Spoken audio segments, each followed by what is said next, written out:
আশরাফ পাপিয়ার কাছে যে উনি যেটি বললেন যে আওয়ামী লীগের ধারাই এই সরকার চলছে এবং গণরায়ের বিপক্ষে সরকার মানে গণরায় সরকার মানে নেই এবং সংস্কার এবং সংশোধন গতকালকেও বিএনপি মহাসচিব বলেছেন যে আমরা কখনো সংস্কার চাইনি, আমরা সংশোধন চেয়েছি, যদিও বিএনপির ইশতেহারে সংস্কার কথাটি আছে। কি বলবেন?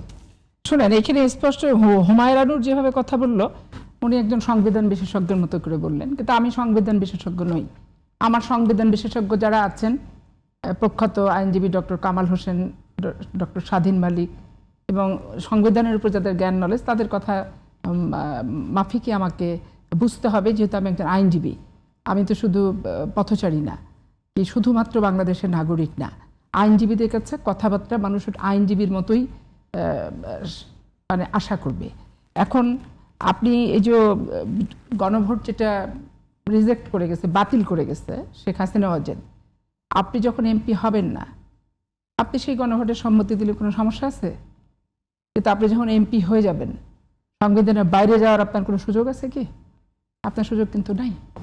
তা আপনার যদি সুযোগ না থাকে তাহলে আপনাকে কি করতে হবে? আইনের আশ্রয় যেতে হবে এবং আইনের আশ্রয়ের মাধ্যমে গণভোটকে এখন একটা বৈধ ভোট এবং যে প্রভিশনটা বাতিল করছিল সে প্রভিশনটা বাতিল করা হলো। তার মানে গণভোট পুনরায় চালু হলো।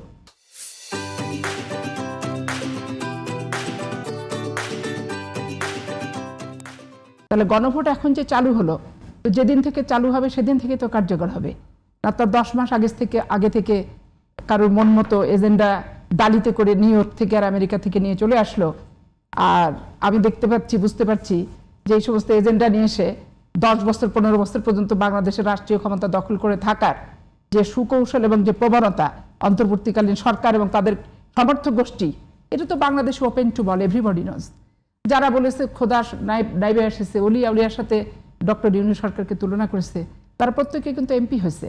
এটা আপনি লক্ষণীয় বিষয় হচ্ছে এখানে এখন আপনি এখানে যে গণরায়ের বিরুদ্ধে আমরা দাঁড়াই গেলাম, সংবিধান সংস্কার কমিশন আর সংবিধান সংশোধন কমিশন, এর সংজ্ঞাটার কি পার্থক্য আছে? কমিটি মানে এখন সরকার একটা পার্থক্য কি? একটা কমিটি করেছে। কমিটি সংবিধান সংস্কার কমিটি বলেন আর সংবিধান সংশোধন কমিটি বলেন, সংজ্ঞার ভিতরে কি পার্থক্য আছে?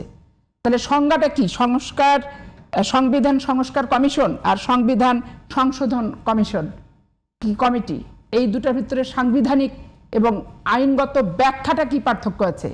এইটা আগে আমার বিরোধী দলকে ব্যাখ্যাটা আগে জনগণকে, আমি জনগণ হিসেবে জানতে চাই। আমি তো যে ব্যাখ্যাটা আমাকে হুমায়ুন নূর একবারে বাংলাদেশের মানে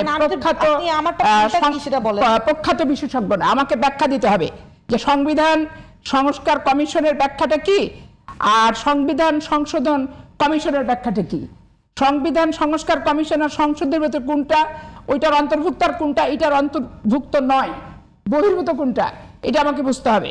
এবং এই সংজ্ঞাটা বিরোধী দলকে সুস্পষ্টভাবে, পার্লামেন্ট যেহেতু চলছে, অধিবেশন শেষ হয় নাই, তাদেরকে এটা একবারে সাংবাদিক সম্মেলনের মাধ্যমে এটা ব্যাখ্যা করে জনগণকে জানাতে হবে প্রথমত।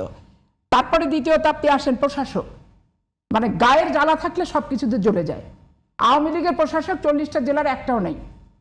ডিসি সাহেবকে দায়িত্ব ছিল অন্তর্বর্তীকালীন সময় 1.5 বছর, ডিসি সাহেবেরা 15 কোটি 20 কোটি টাকা এক একটা উপজেলা পরিষদের টাকা, জেলা পরিষদের টাকা সমস্ত হচ্ছে জামাতের বিভিন্ন মানে নাম সর্বস্ব প্রতিষ্ঠানে পর্যন্ত অনুদান দিছে। আমার চাঁপাইনবাবগঞ্জে মিনিমাম 150 কোটি থেকে 200 কোটি টাকা নাম সর্বস্ব প্রতিষ্ঠানে হচ্ছে অনুদান দিছে, এবং যেগুলা সব ভুয়া, কোনো কিছু নাই। তাহলে এই টাকাটা কোথায় যাচ্ছে? নির্বাচনের কাজে, নির্বাচনকে প্রভাবিত করা হচ্ছে।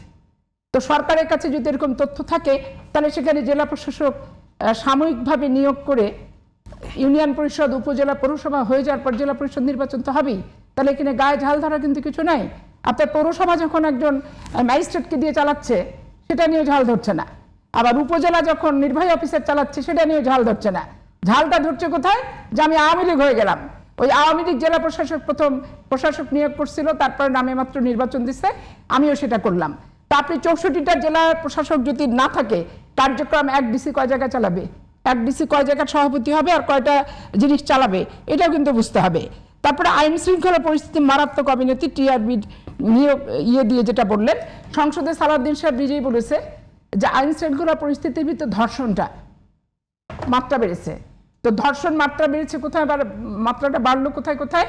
আপনার রেল স্টেশনে গণধর্ষণের মাত্রা কিন্তু বাড়েনি, কিংবা গার্মেন্টস কর্মী গার্মেন্টসে যাওয়ার সময় গণধর্ষণের সম্মুখীন হয়েছে এরকম ইতিহাস 5 মাসে কিন্তু নাই। আছে কোথায়?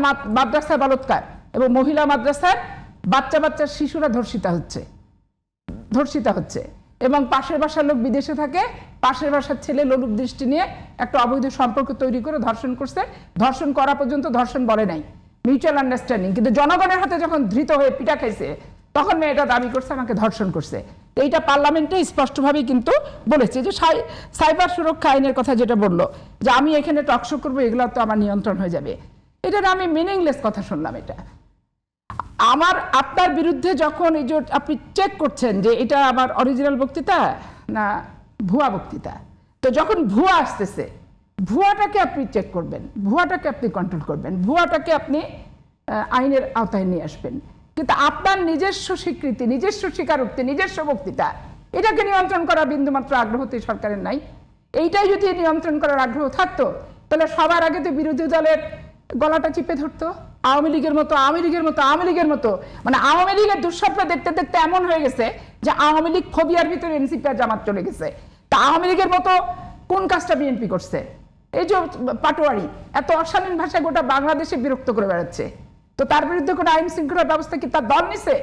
সরকার কি পেটোয়া পুলিশ বাহিনীকে দিয়ে কোনো জিডি মামলা কোনো কিছু কি করাইছে? কিছুই কিন্তু করেনি। ছাত্রদের আন্দোলন শিক্ষা প্রতিষ্ঠানে হতে হবে। রাজপথে আসা একবার সাংবিধানিক অধিকার বলে দিল, সেটা রাজপথে আসা কোথা সাংবিধানিক অধিকার? জুলাই আগস্টের অভ্যুত্থানে যেটা হয়েছে সেটা তার রাইটস। কিন্তু আমার প্রশ্নপত্র কেন ভুল থাকলো? আমি যখন ক্লাস 9-এ পড়ি আমার প্রশ্নপত্র টিচাররা ভুল করছে এবং আমাদের ক্লাসে এসে বলে দিছে যে এইটা হবে, এটা করো না। কিন্তু এটা বোর্ডের কোশ্চেন ভুল। তো বোর্ডের কোশ্চেন ভুল তো সারা বাংলাদেশে বিবৃতি দিয়ে ভুল শুধরানো যাবে না। হয় ওটাতে নাম্বার দিতে হবে, আর না হলে ওই দুটো প্রশ্ন বাদ দিয়ে যে প্রশ্নগুলো সঠিক আছে তার উত্তরের উপর মার্ক করতে হবে, আর না হলে ওইটা বাতিল করে দিতে হবে পরীক্ষাটা। এইটা ছাড়া কোনো বিকল্প আছে কি? বিকল্প কিন্তু নাই। কিন্তু ছাত্র নামধারী যে ব্যক্তিবর্গগুলোকে রাস্তায় দেখলাম, এগুলো ছাত্রের ভাষা। শিক্ষামন্ত্রী তো মনে হচ্ছে ওদের বন্ধু বান্ধব, যেরকম আচার আচরণ, এবং অনেক বহিরাগত সেখানে রাজমিস্ত্রি পর্যন্ত আসছে আন্দোলনে বিশ্ববিদ্যালয়ের নাম করে, এবং কয়েকজন কলেজের যে পরিচয় দিচ্ছে দেখা গেছে সেখান থেকে টিসি প্রাপ্ত, বহিষ্কৃত।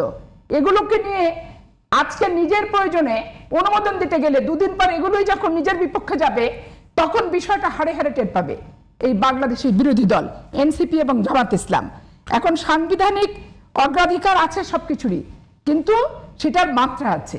এটা তো কোনো রাজনৈতিক ইস্যু না। জুলাই আগস্টের মতো রাজনৈতিক ইস্যু হতো একটা ব্যাপার ছিল। এটা শিক্ষা প্রতিষ্ঠান সংক্রান্ত ইস্যু। এখানে শিক্ষা বোর্ড জড়িত, এখানে এডুকেশনের ডিজি জড়িত, এখানে হচ্ছে মন্ত্রণালয় জড়িত। তো সেইখানে তারা বসে তো সিদ্ধান্ত নিচ্ছেই। এখন ফার্মের মুরগির প্রসঙ্গে আসেন। আমার বাচ্চাকে তো আমি সবসময় বলি যে আমরা যেভাবে 2 মাইল হেঁটে স্কুলে গেছি, 4 মাইল হেঁটে কলেজে গেছি, তোমরা তো গাড়ি ড্রাইভার করে যাচ্ছ, তো তোমাদের জীবনটা কি হবে? কাজ করে খেতে হলে সেটাও তো পারবা না। তো কলসি ভরা পানি হয়ে বসে থেকে তো লাভ নাই, বরঞ্চ মানিক মেহফিনের মাঠে যে দৌড়াও। তো সেখানে কত দেখেন উদ্বেগ।